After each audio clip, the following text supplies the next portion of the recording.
우리는 모두 고국을 떠나서 낯선 나라에 온 사람들입니다. 이방인 같은 이곳에 와서 한국보다 더 나은 삶을 산다고 느끼시는 분도 계시겠지만, 많은 분들이 영어를 배우고 정착해 나갈 때 참 내가 이 땅에서 이방인이구나 라는 생각을 느낄 때, 스며들 때 있을 것 같다는 생각 듭니다. 더더구나 고국에서 하던 일을 이어가지 못하고 자신 있는 그 일을 두고 이곳에서 전혀 낯선 어떤 손에 익지 않은 일을 해나갈 때면 이제 나는 변두리 인생으로 이렇게 밀려가는 것은 아닌가 라는 생각이 들 때도 혹시 있지 않으실까. 오늘 말씀은 한가운데 인생으로 충분히 살 수 있었는데 자기가 스스로 변두리 인생으로 걸어 들어간 한 사람에 대한 이야기입니다. 지금으로부터 2000년 전 팔레스타인의 작은 마을에서 한 청년이 살았습니다. 이분이 아주 특이한 인생을 살았어요. 출생부터가 좀 특별했습니다. 아버지 어머니의 나이가 너무 많으셔서 이제 아기를 기대할 수 없는 상황에서 태어났어요. 얼마나 귀한 아들로 자랐겠습니까? 집안의 관심을 온통 듬뿍 받았겠죠.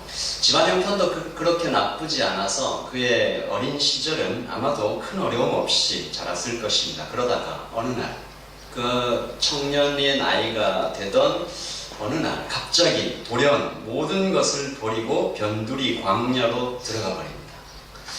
한마디로 자꾸 이렇게 한가운데로 살 수 있는 인생이었는데 변두리로 한사코 달려가는 인생. 광야에 들어갑니다. 메뚜기를 먹고 볼품없는 옷을 걸치고 살아갑니다. 특이합니다. 그리고 나는 선지자다라고 스스로 주장하면서 메시지를 선포하기 시작합니다. 그런데 요즘 청년들이 잘 쓰는 말 있죠. 그런데 이게 말 그대로 대박이 납니다. 사람들이 구름같이 몰려옵니다. 듣기 좋은 말 한 것도 아닌데 어찌 그럴까. 회개하라. 어른도 오고 아이도 오고 군인도 오고 세리도 오고 너나 할 것 없이 그의 앞에 와서 무릎을 꿇죠. 죄를 고백하고 세례를 기꺼이 받습니다. 청년은 무서운 것이 없는 것 같아요. 왕도 꾸짖습니다. 왕에게 뭐라고 하죠? 동생을 죽이고 그의 아내를 빼앗은 자여 회개하라.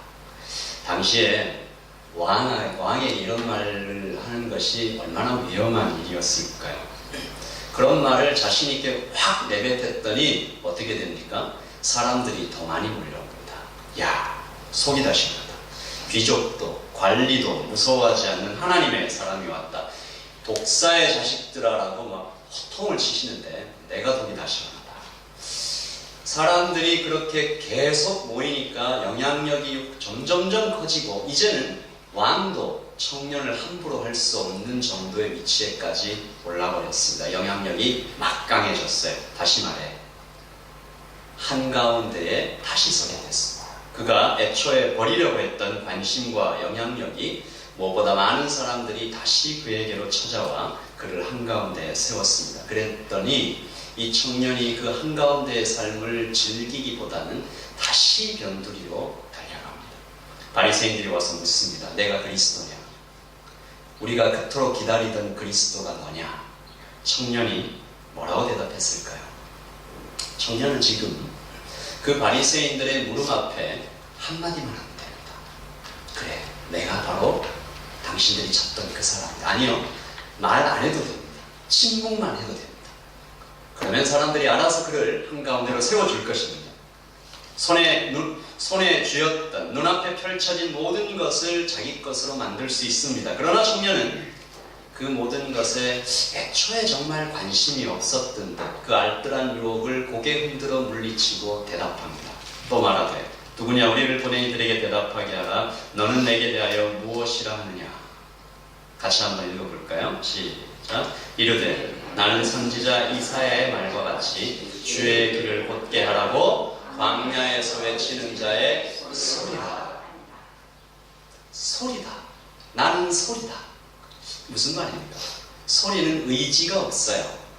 그냥 전달할 뿐입니다.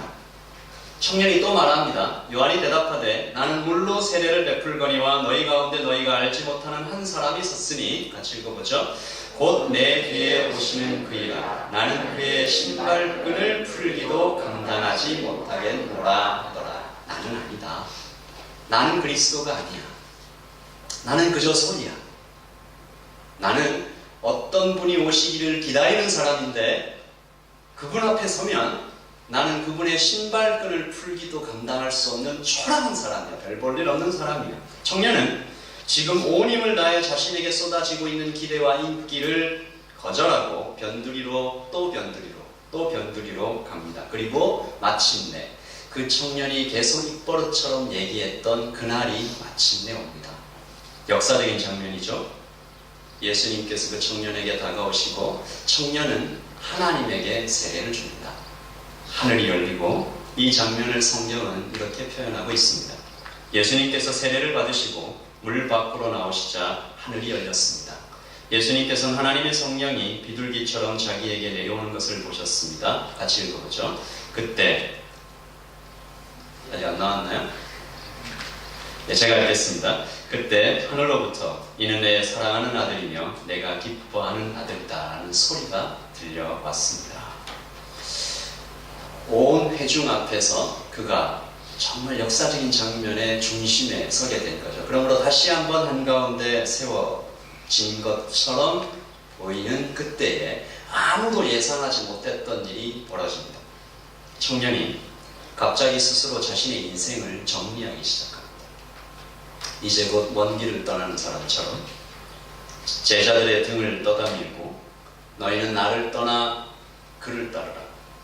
제자들이 떠나고 사람들도 떠나서 예수님께로 갑니다.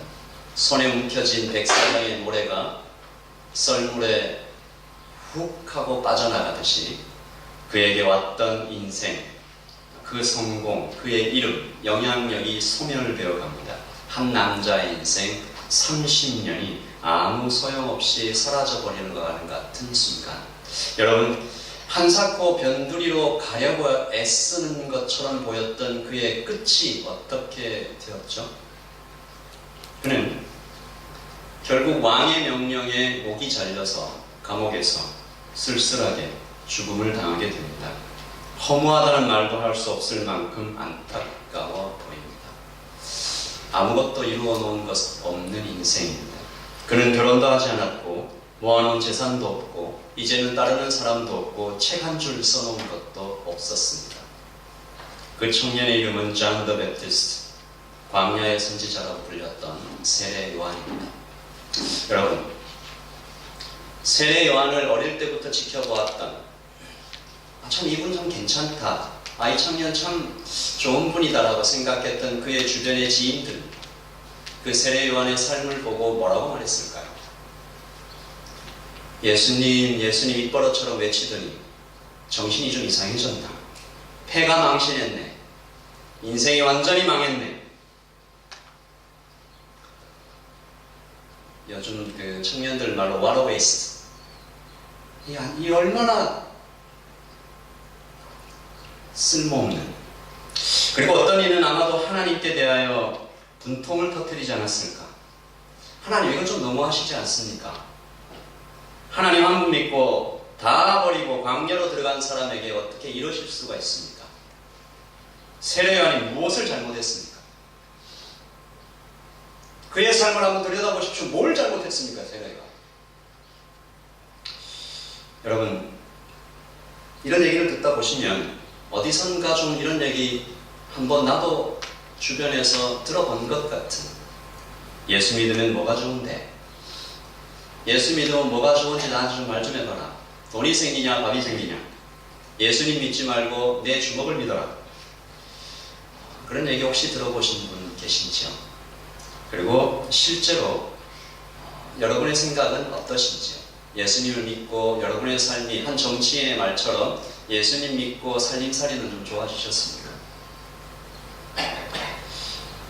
예전보다 우리 예담교회 성도님들은 아마 다 그런 간증이 있으실 것 같은데, 예수님을 믿었더니 예전보다 돈도 쑥쑥 더 잘 들어오고 병도 거의 안 걸리고 걸렸던 병도 싹 낫고 아들, 딸은 좋은 대학 척척 들어가고 취직도 걱정 없고 사람들이 나만 보면 예수 믿으니까 복을 받는구나, 부럽다, 부러워. 그런 말 늘 듣고 사시죠?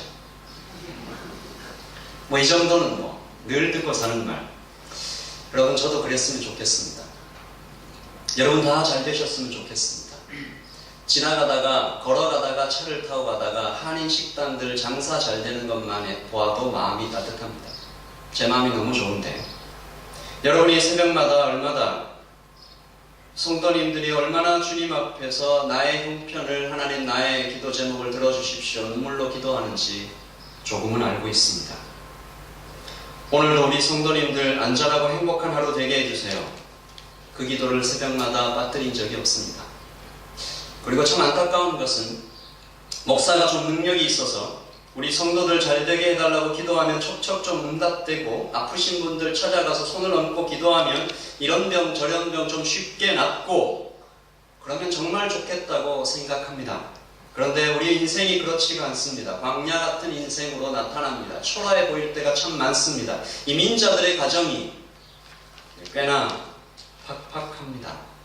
그 중에 가장 내 마음을 어렵게 하는 것이 무엇일까?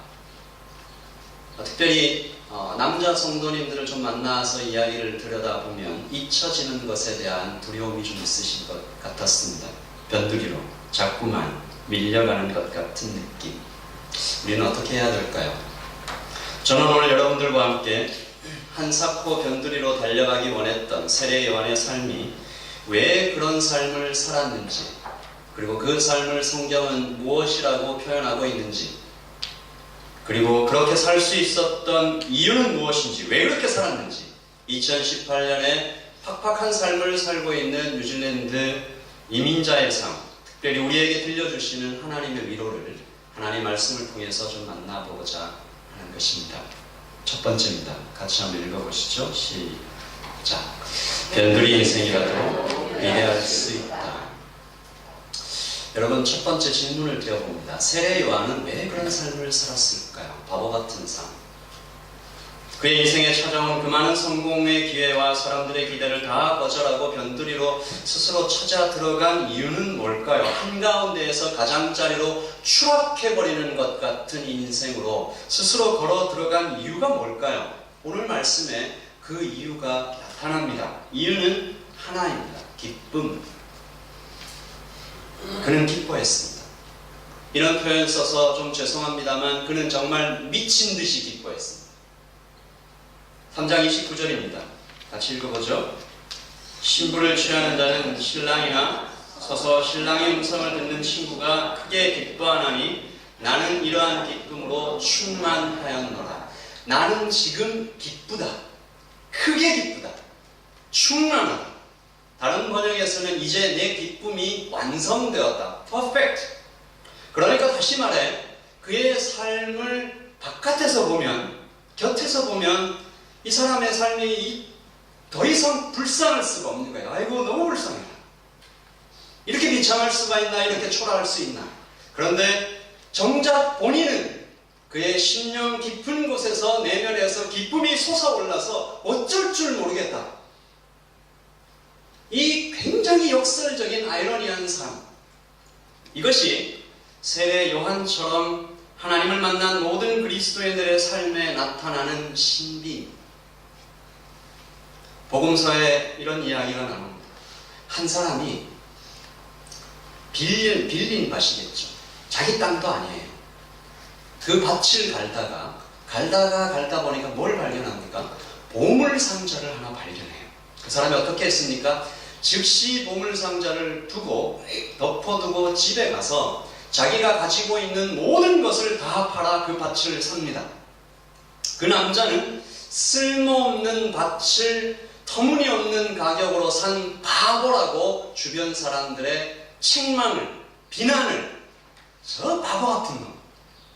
여러분 어떻습니까? 그는 바보입니까? 아니면 보물상자를 얻은 행운아입니까?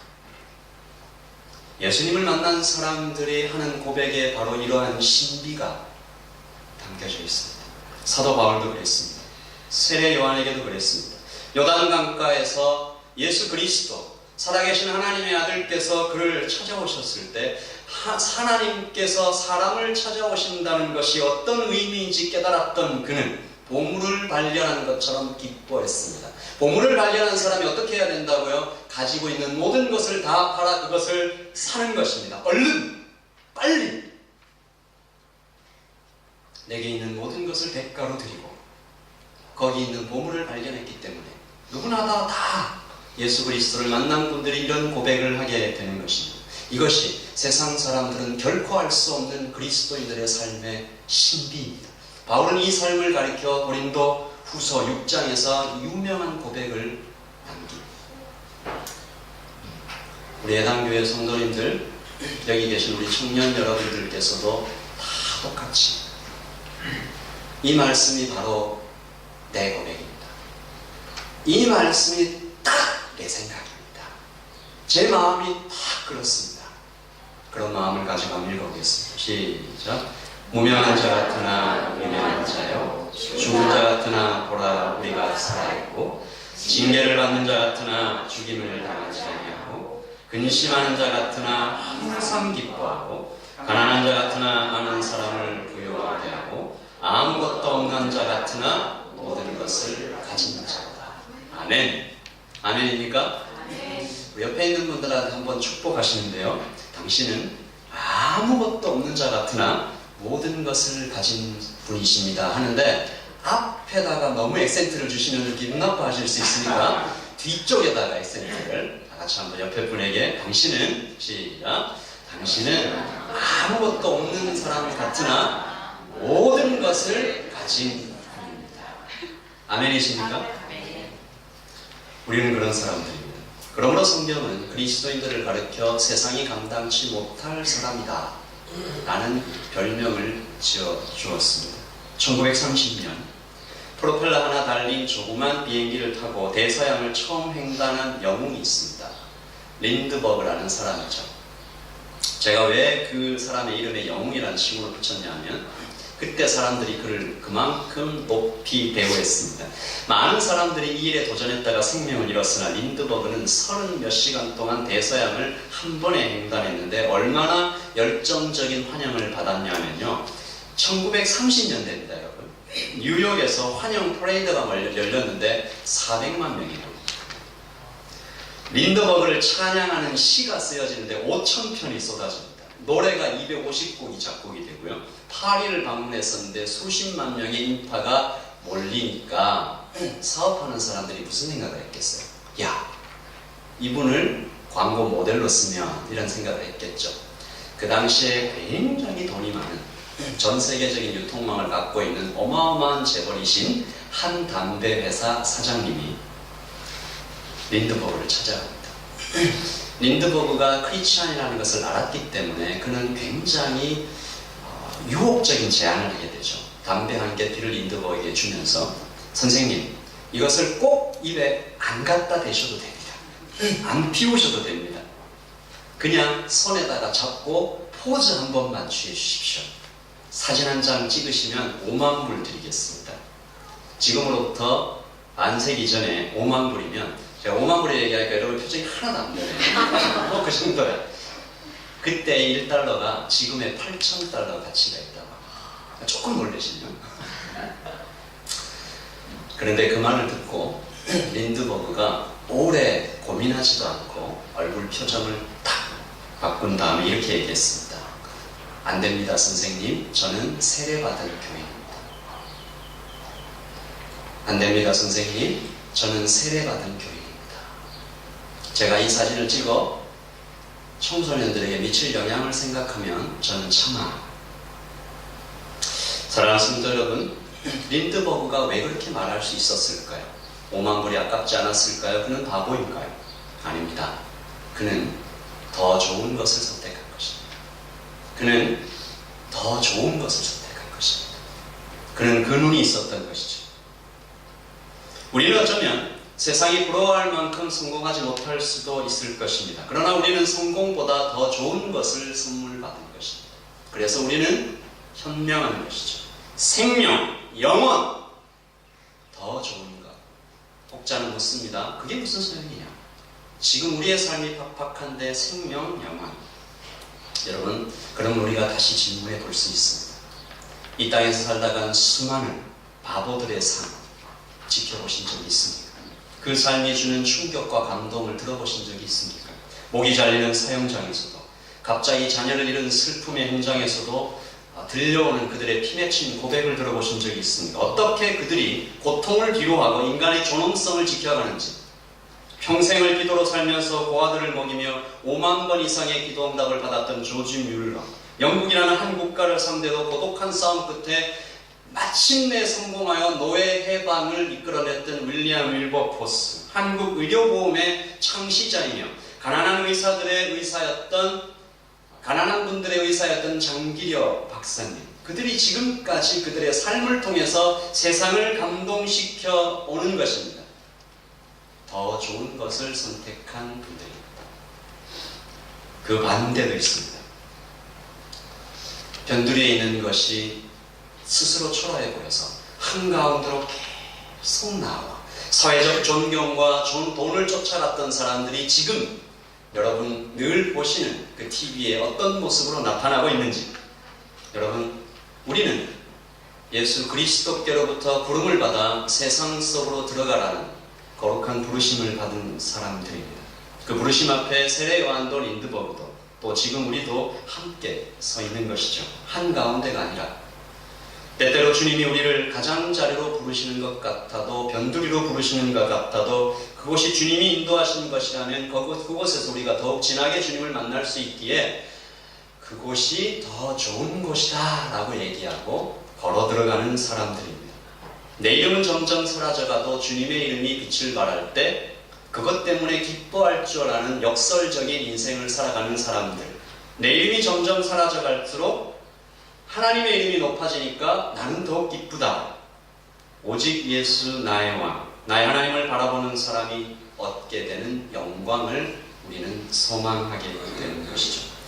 그러므로 저희들이 아까 읽었던 이 첫 번째 제가 나눌 이 주제, 변두리 인생이라도 위대할 수 있다라는 말은, 내가 걷고 있는 것이 사망의 음침한 골짜기라 할지라도 주님만 나와 함께 계시면 그곳이 즉시 우주의 중심이 되는 신비를 우리가 경험하게 되는 것이죠. 그 경험을 우리 신앙의 선배님들이 줄곧 하며 사셨던 것 같아요. 그래서 그분들이 이런 노래 하시지 않았습니까?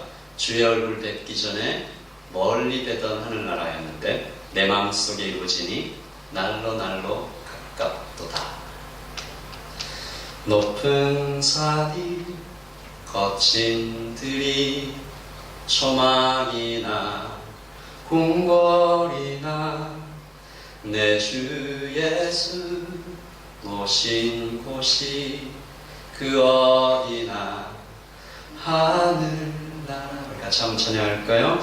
높은 산이 거친 들이 초막이나 궁궐이나 내 주 예수 모신 곳이 그 어디나 하늘나라. 할렐루야 찬양하세.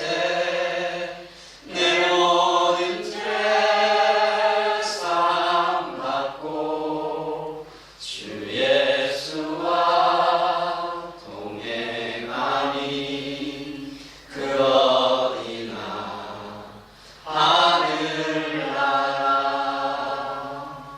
아멘.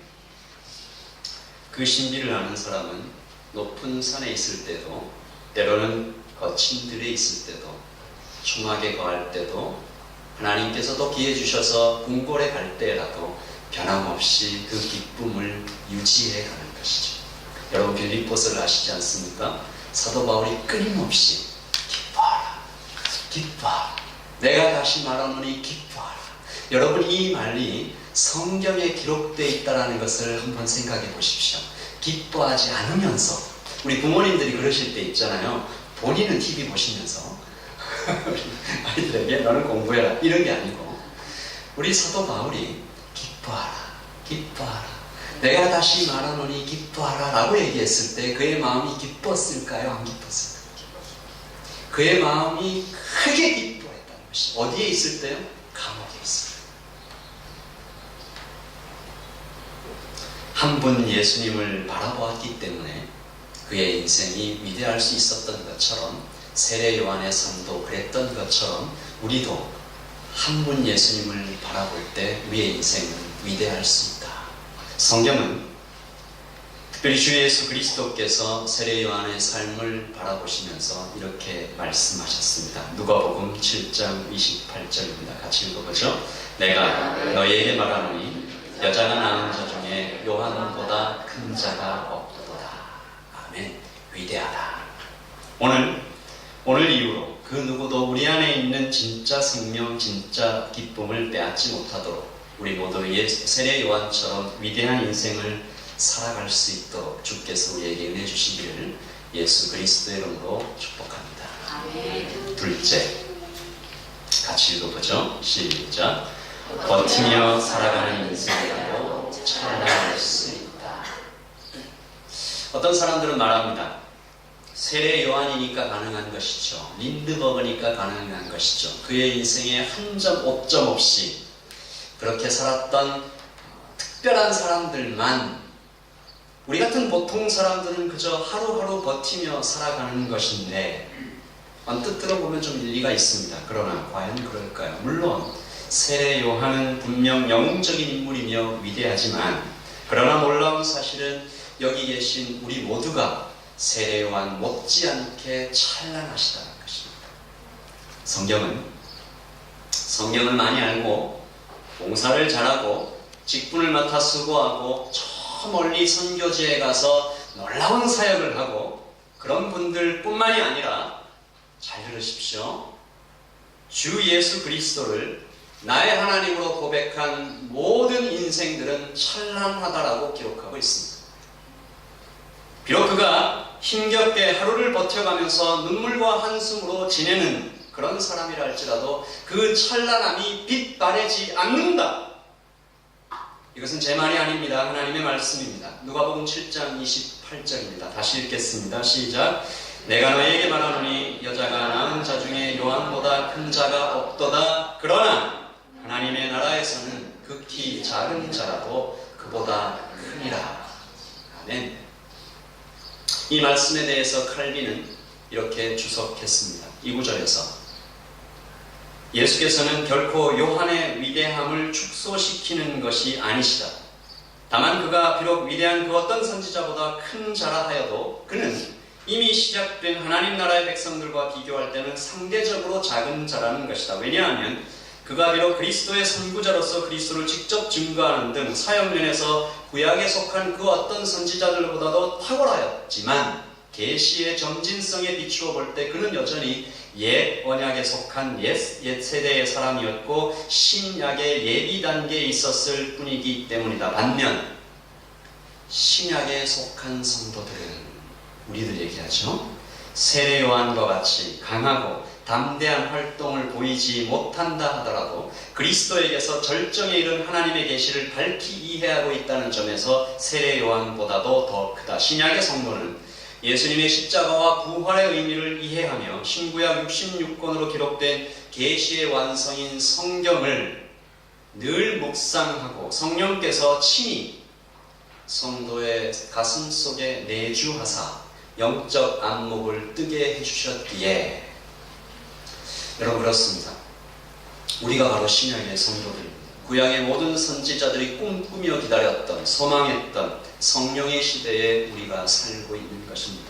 그래서 어떤 목사님께서 표현하셨던 것처럼 때때로 우리의 삶이 넘어지고 깨어지고 엎어지고 코가 깨지고 무릎이 깨져서 피가 흘러도 하나님의 백성에, 하나님 나라에 속한 백성들은 누구보다도 찬란하게 빛나고 있다는 것입니다.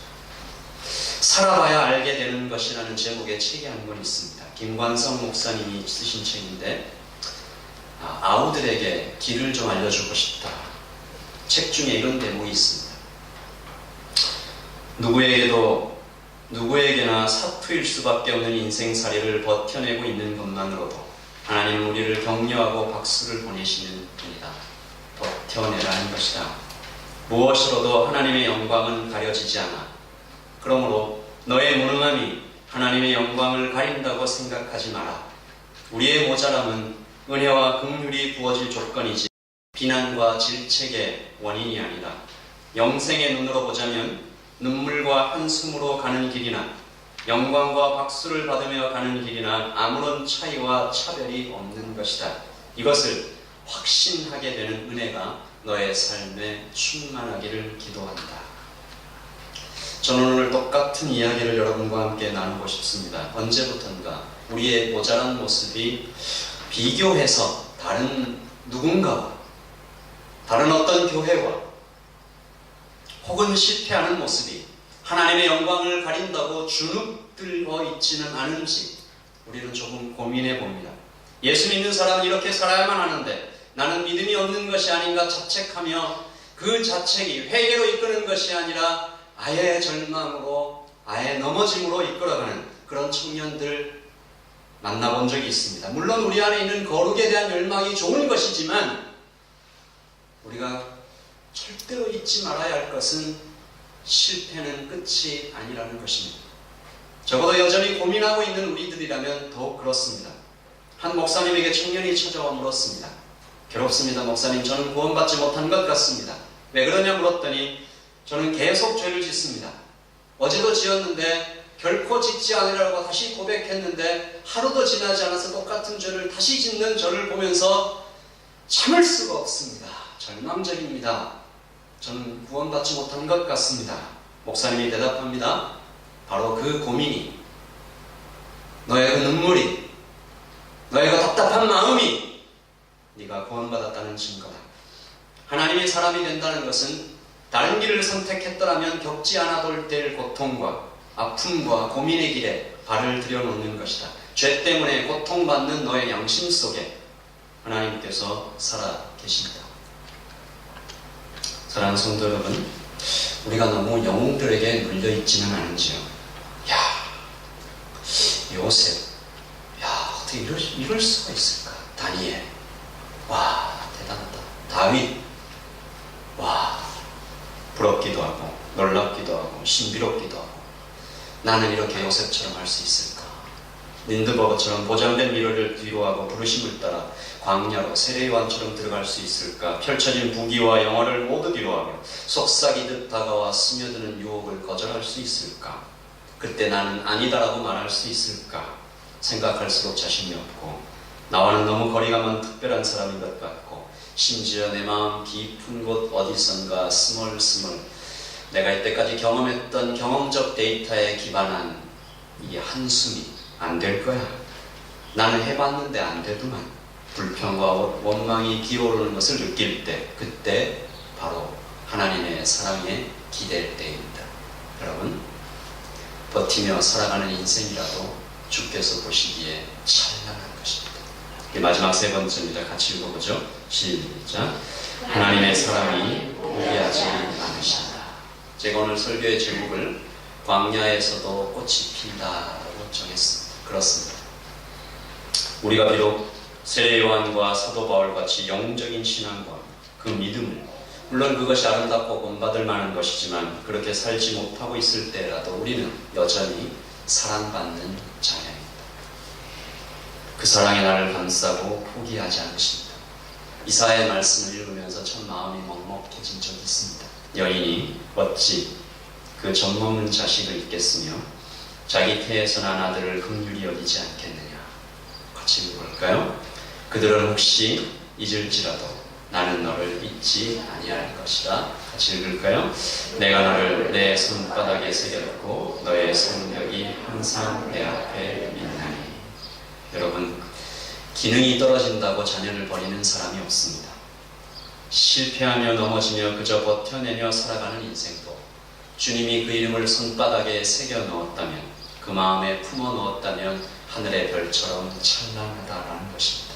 그러므로 그 사람 까닭에 주께서 나를 포기하지 않으셨기에 나도 나를 포기하지 않는 것입니다. 사랑하는 성도 여러분, 그러므로 우리가 혹시 변두리에 있다고 느끼신다면, 하나님 믿고 나서 오히려 자꾸 변두리 인생이 되어간다라고 느끼신다면, 세례 요한의 마음을 따라 오늘부터 걸어가 보시는 것은 어떠신지요? 오직 나의 삶을 통해 그리스도만 나타나기를 간절히 원했던 그의 인생을 따라 불꽃처럼, 가벼운 바람에도 성난 불꽃처럼 타오르는 열정으로 쓰고 또 쓰고 마지막 남은 에너지마저 기꺼이 주님을 위해 쏟아놓는 삶으로 우리의 담교회 모든 성도님들이 걸어가시지 않겠습니까? 오늘 이 초청에 응답하시는 모든 분들을 예수님의 이름으로 축복합니다. 분명 우리 가운데 누군가는 그렇게 정말 나의 삶을 온전히 주님 앞에 드리기를 원한다. 선교지로 저는 예당교회 성도님들 자라나는 이 청소년들, 청년들 가운데 목회자로, 선교사로 귀한 사역을 담당해 주는 분이 많이 생기기를 기도합니다. 굉장히 귀한 일이죠. 세례요한처럼. 그러나 동시에 보통 사람들, 사투처럼 버티며 살아가는 인생, 눈물과 한숨으로 하루를 견디어내신 그런 믿음의 영웅들도 또한 똑같은 마음으로 축복합니다. 죄의식에 고통하며 수도 없이 실패하고 또 실패하고 있어서 주님 앞에 나직히 머리 숙인, 그러나 주님의 눈에는 별빛처럼 빛나고 계신 우리 모든 보통 사람들, 하나님의 백성 한 분 한 분에게도 큰 박수로 응원합니다. 오늘도 예수님 때문에 그러므로 살만 나는 하루라고 그렇게 고백하게 됩니다. 얼마 전에 제가 이 찬양을 좋아해서 유튜브에서 이렇게 찬양을 듣고 있는데, 한 찬양을 듣는데 제 마음이 참 그 찬양에 맞추어서 하나님께 깊이 드려지는 경험을 하였습니다. 우리 아까 찬양팀도 함께 찬양을 했었는데, 우리가 이 찬양을 좀 함께 드리면서 주님께 좀 기도하면 좋겠다라는 생각이 듭니다. 찬양의 가사는 고단한 인생길, 힘겨운 오늘도 예수님께서 내 마음을 아시니까.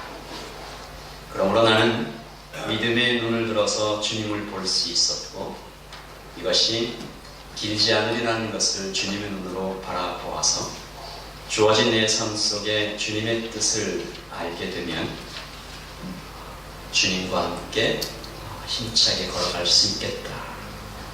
이 찬양을 이렇게 찬양팀이 인도를 하는데, 거기 카메라가 쭉 돌아가면서 회중석을 비추는데요, 청년들이 그렇게 많은 거예요. 한국 청년들이 좀 힘들잖아요. 근데 하필 또 이렇게 잡는 청년들이 다 좀 말랐어요, 저처럼. 그래서 더 마음이 제가 짠했어요. 혹시나 오늘 예배에 참석한 분들 가운데 하나님께서 건네시는, 세례 요한의 삶을 통해 건네시는 하나님의 위로가 마음에 와 닿으시는 분들이 계시다면 그 마음 따라서 기도하시면 좋겠다는 생각이 듭니다. 같이 한번 찬양할까요?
또한 지나가리라. 주어진 내 삶의 시간 속에 주의 뜻 알게 하소서. 오늘 세례 요한을 통해 주셨던 하나님의 말씀이 우리 개인과 가정에도 그렇게 똑같이 들리지만 지금 예담교회 이 교회 공동체에게도 마찬가지로 찬란할 수 있다. 포기하지 않으신다. 그리고 정말로 하나님의 손에 붙들리면 위대할 수 있다. 우리가 그 소망을 가지고 교회를 바라보는 것입니다. 이 시간 함께 기도하실 때 하나님이 세우신 교회, 하나님을 사랑하고 이웃을 사랑하고 예수님을 닮아가는 교회, 위대한 교회, 찬란한 교회, 하나님의 사랑이 포기하지 않으시는 교회, 하나님께서 이 교회를 든든하게 세워 주시옵소서. 하나님 그 교회 가운데 우리의 가정도 우리 개인도 자라나는 다음 세대도 하나님의 사랑 가운데 그렇게 세워주시옵소서. 우리가 잠을 기도하겠습니다. 기도하십시오. 하나님 아버지, 우리 가운데 신랑의 후손을 듣는 친구가 크게 기뻐하는 것 같은 하나님의 기쁨이 있게 하시고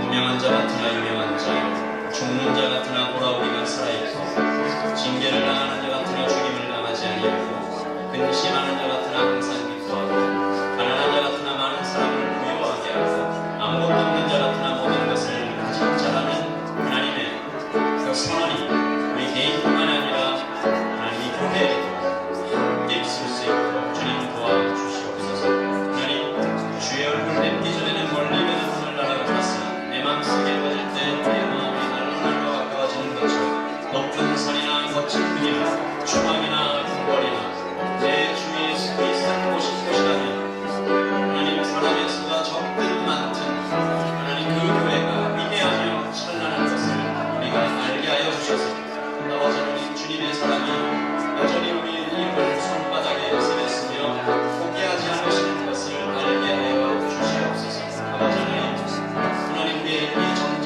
사라져가는 것을 기뻐하고 하나님의 주님의 이름이 점점 높아져가는 것을 사랑하는 함께 기뻐하면서 상거리는 그렇게 세워져갈 수 있도록 주님 도와주시옵소서.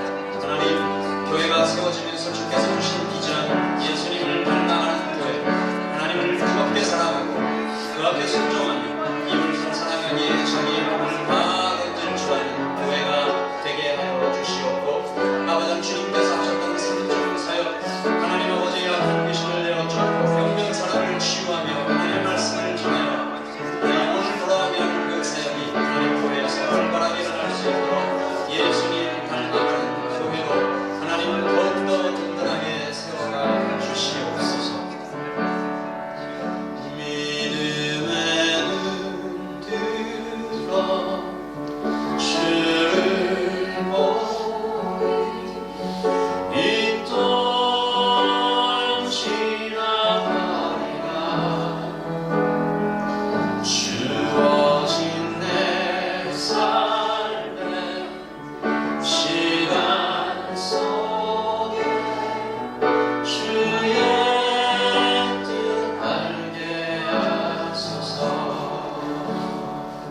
주어진 내 삶의 시간 속에 주의 뜻 알게 하소서. 하나님 아버지, 세례 요한이 말한 바 내가 말한 바 나는 그리스도가 아니요 그의 앞에 보내심을 받은 자라고 증언할 것은 너희니라. 나는 그는 흥하여야 하겠고 나는 쇠하여야 하리라. 팔레스타인의 거친 길을 걸으시면서 오직 하나님만 높이셨던 예수님을 닮은 교회, 가장 낮은 곳으로 스스로 오셔서 그렇게 섬기셨던 예수님을 닮은 교회, 그러나 가장 강력한 말씀으로 많은 사람을 돌아오게 하셨던 예수님을 닮은 교회. 낮은 자 한 사람을 품어 안으며 눈물을 흘리시며 가슴에 안으셨던 예수님을 닮은 교회. 하나님 교회가 참으로 이름처럼 예수님을 뜨겁게 닮아가며 모든 삶의 영역에서 예수님을 닮아가는 다음 세대와 가정과 하나님 사랑방으로 교회로 계속해서 세워져 가는 것을 하나님 주님의 그 말씀으로 주님의 눈으로 보게 하여 주시옵소서. 하나님 축복합니다. 여기에 예배하는 모든 분들을 하나님께서 다시 한번 축복해 주시옵고 붙잡아 주시옵고 용기를 주시옵고 위로하여 주시옵고 가슴을 주님의 사랑과 성령으로 가득 채워 주시옵소서. 이제는 주 예수 그리스도의 사랑과 하나님 아버지의 은혜와 성령의 교통하심이 여기에 모여있는 모든 예수님을 닮아가고 있는 닮은 하나님의 백성들 머리머리 위에 지금부터 영원토록 함께 있을지어다.